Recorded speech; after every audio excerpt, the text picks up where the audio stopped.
100% Cinema presents Weekend Movie Recommendation.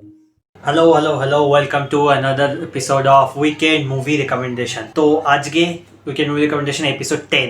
তবে video শুরু করার আগে আমি বলে দিই এই এপিসোড মানে এই সেগমেন্ট আমার চ্যানেলে আমি এখানেই শেষ করছি, বিকজ আসলে কি হয় প্রত্যেক সপ্তাহ শুক্রবারে আমি এটা আপলোড করি, because weekend movie recommendation Saturday সানডের জন্য। তো প্রত্যেক শুক্রবারে আমাকে আপলোড করতে টাইমে তো আমার একটু প্রবলেম হয়, প্লাস তার সাথে এই সেগমেন্টটাতে অত ভিউজও আসে না। তাই জন্য আমি ভাবলাম আপাতত এই সেগমেন্টটা আমি এখানে বন্ধ করে দেবো। অ্যান্ড 10টা এপিসোড তো আমি আপাতত এখন বন্ধ রাখছি, তবে পরবর্তীতে যদি ফিউচারে কোনোদিন চাই তো করতে পারি, বাট আপাতত আমি এখানে বন্ধ রাখছি উইকেন্ড মুভি রেকমেন্ডেশনের সেগমেন্ট। তো যাই হোক, আজকে ফার্স্ট যে ফিল্ম সেটা নিয়ে কথা বলি। আপনারা দেখতেই পাচ্ছেন পোস্টার, জিঘাংসা বলে একটি সিনেমা। তো এতদিন তো আমি হলিউড রেকমেন্ড করে এসেছি, লাস্ট এপিসোডে আজকে আমি দুটো বাংলা সিনেমা রেকমেন্ড করবো। প্রথম সিনেমাটা হলো জিঘাংসা, 1951 এর সিনেমা। এটা ডিরেক্টেড বাই অজয় কর। সিনেমাটার মিউজিক দিয়েছিলেন হেমন্ত মুখোপাধ্যায় উনি। তো সিনেমাটার গল্পটা বেসিক্যালি হেমেন্দ্র কুমারের একটা উপন্যাসের উপর বেসড। নিশিথিনী বিভীষিকা যে উপন্যাসটা অ্যাকচুয়ালিতে বেসড অন শার্লক হোমসের হাউন্ড অফ দ্য বাস্কারভিলস। তো বেসিক্যালি জিঘাংসা ইজ একটু অ্যাডাপ্টেশন অফ বলা যেতে পারে হাউন্ড অফ দ্য বাস্কারভিলস। এবং আমি সিনেমাটা দেখেছিলাম বেশ কয়েকদিন আগে, মানে 2020 সালে, বেশ কয়েকদিন মানে আমি অ্যাকচুয়ালি বছর বলতে চাইছি, 2020-তে আমার মনে দেখেছিলাম। খুবই ভালো সিনেমাটা ইউটিউবে ফ্রিতে আপনারা পেয়ে যাবেন এবং খুবই ভালো সিনেমা।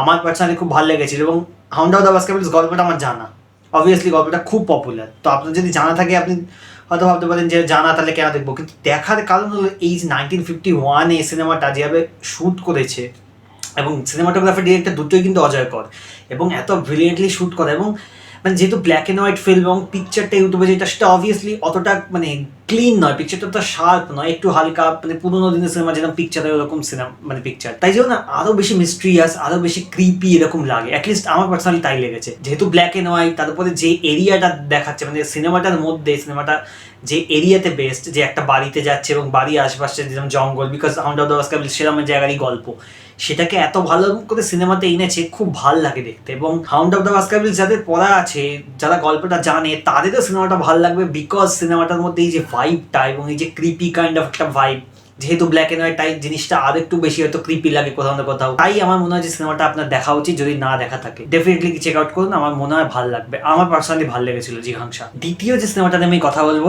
এটাও একটা মিস্ট্রি থ্রিলার ফিল্ম, হয়তো এটা আপনারা দেখেছেন, বিকজ এই সিনেমাটার ডিরেক্টর তপন সিনহা, 1985 এর সিনেমাটার নাম বৈদুর্য রহস্য। সিনেমাটাতে আছে বসন্ত চৌধুরী, মুনমুন সেন, তাপস পাল, মনোজ মিত্র, দুলাল লাহিড়ী, এনারা আছেন। গল্পটা কি, একটা আইল্যান্ড আছে, যে আইল্যান্ডে একটা মন্দির আছে, সেই মন্দির থেকে একটা জেম, বৈদুর্য মণি, একটা চুরি হচ্ছে।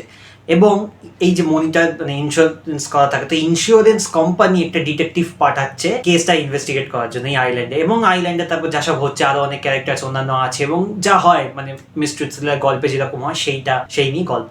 আপনারা ডেফিনেটলি চেক আউট করুন, আমার মনে হয় ভালো লাগবে। যারা থ্রিলার ফ্যান্স তাদের জন্য এটা খুব ভালো সিনেমা, বিকজ আমার পার্সোনালি সিনেমাটা খুব ভালো লেগেছিল। আমি নামটা জানতাম না, আমার বাবা বলেছিল দেখার জন্য এবং আমি দেখেছিলাম। এবং এগেন এটাও যেহেতু পুরোনো সিনেমাতে ইউটিউবে এটা ফ্রিতে আপনারা পেয়ে যাবেন আশা করি, আমি ইউটিউব থেকে দেখেছিলাম। তো সিনেমাটার যে পিকচার কোয়ালিটি সেটা অত ভালো নয়, অত শার্প ক্লিন নয়। তো এগেন যেহেতু ওই পিকচার কোয়ালিটির একটু পুরোনো টাইপের, তাই না, মানে সিনেমাটার মধ্যে যে থ্রিলটা হয়তো ক্রিপি লাগে একটু, মানে এটা জানি না, আমার পার্সোনালি মনে হয়, যেটা জিঘাংসার ক্ষেত্রে বললাম, এই সিনেমাটার ক্ষেত্রেও একটু ক্রিপি ভাইব আসে, বিকজ সিনেমাটা যেহেতু একটু পুরোনো দিনের, পিকচার কোয়ালিটি একটু খারাপ, তাই জন্য সিনেমাটার মধ্যে মিস্ট্রিটা আরো বেশি মানে আরো মিস্ট্রিয়াস, আরো বেশি ইন্ট্রিগিং লাগে। এবং যেভাবে এরা মানে গল্পটা যেরকম, যেটা আইল্যান্ডের মধ্যে মন্দিরটা এবং সেটাকে যেভাবে এক্সপ্লোর করেছে, পুরো আইল্যান্ডের মধ্যে মন্দিরটাকে যেহেতু এত ভালো করে দেখিয়েছে না, ভাল লাগে। মানে মিস্ট্রি ভাইবটা অ্যাকচুয়ালিতে মানে মিস্ট্রিটা অ্যাকচুয়ালিতে ওয়ার্ক করে সিনেমাতে, এটা আমার পার্সোনালি মনে হয়। তো খুবই ভালো সিনেমা, যদি না দেখা থাকে ডেফিনেটলি চেক আউট করুন। দুটো থ্রিলার ফিল্ম বললাম আজকে, একটা হাউন্ড অফ দ্য বাস্কারভিলস থেকে indirectly adaptation,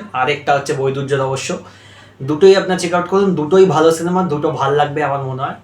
and that is it. আর বেশি কথা বললে আপনি ইউটিউবে আপনার দুটো সিনেমা হয়তো ফ্রিতে পেয়ে যাবেন, আমি ইউটিউব থেকেই দুটো সিনেমা ফ্রিতে দেখেছি, তো আপনারা পেয়ে যাবেন পুরোনো দিনের Bangla cinema, definitely check out করুন। অ্যান্ড ব্যাস দ্যাটস ইট। আর রেকমেন্ডেশনের এপিসোড আসবে না, this is the last episode আপাতত। অ্যান্ড যদি ভিডিও ভালো লাগে then like, share, subscribe and comment করে ডেফিনেটলি জানান যে দুটো সিনেমা যদি দেখা থাকে তাহলে জানান, আর যদি দেখতে চান তাহলে জানান যে হ্যাঁ দেখবো বা সামথিং লাইক দ্যাট, কমেন্ট করুন। That's it and tata, piece.